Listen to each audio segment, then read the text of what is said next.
जय जगन्नाथ।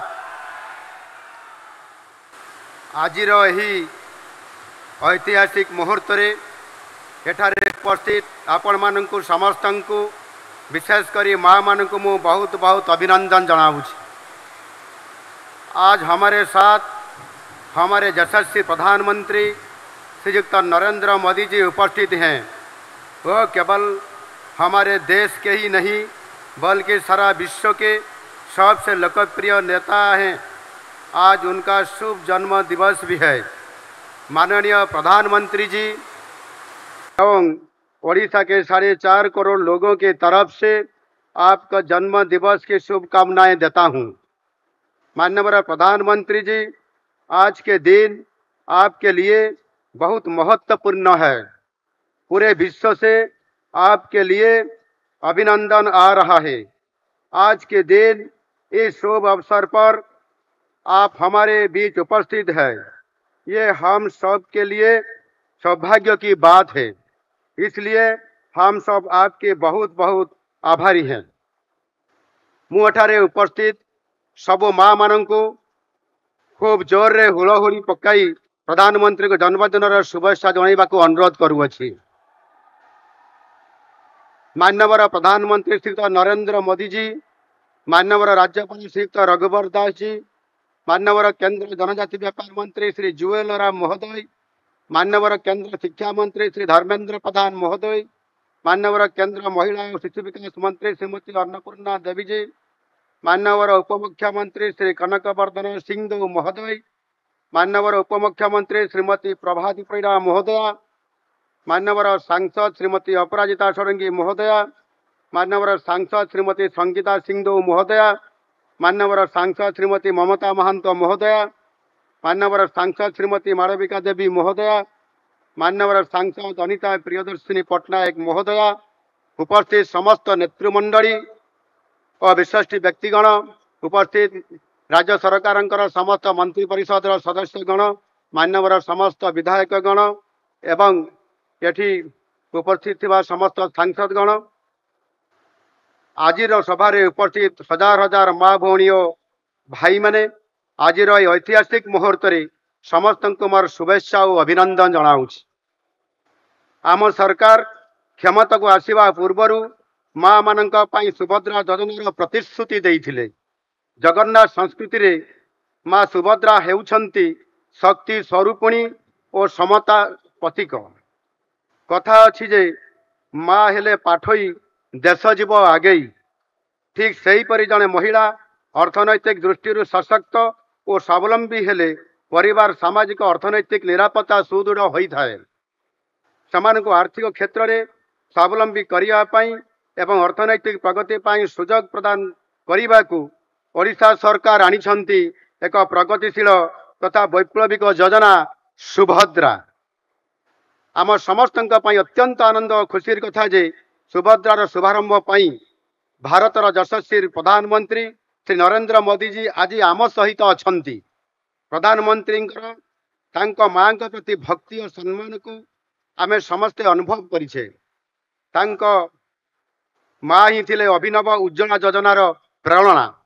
माँ को दुख कष्ट को अनुभव करिथिबा यशस्वी प्रधानमंत्री दायित्व ग्रहण कला परे आरंभ करथिले देशर समस्त गरीब माँ माननकु गैस जगाई देवार महत्वाकांक्षी उज्ज्वला योजना। आज यही योजना विश्वर अन्यतम बृहत लोक कल्याणकारी योजना। ओडिशा रे प्राय 53,20,000 महिला हिताधिकारी एवं देश में 10,35,00,000 गरीब महिला यही योजना द्वारा उपकृत होउछंती। सबुबले प्रधानमंत्री प्राथमिकता भितरे गरीब युवक महिला और कृषक रही आसी। यही योजना रे डायरेक्ट बेनिफिट ट्रांसफर डीबीटी माध्यम ओडिशार माँ मानक बैंक खाता को सीधा सड़क अर्थ प्रदान करा जिवो, जहां से निज आवश्यकता अनुजाई व्यवहार करें। यही अर्थ को समान क्षुद्र व्यवसाय घरोई उद्योग तथा पिलांक शिक्षा पाई विनियोग करें। आम सरकार गठन होबार प्रथम दिन रे कैबिनेट बैठक करी जो 4टी मुख्य प्रतिश्रुति पूरण पाई निष्पत्ति नहीं थिले, सेतिरे सुभद्रा योजना अन्यतम।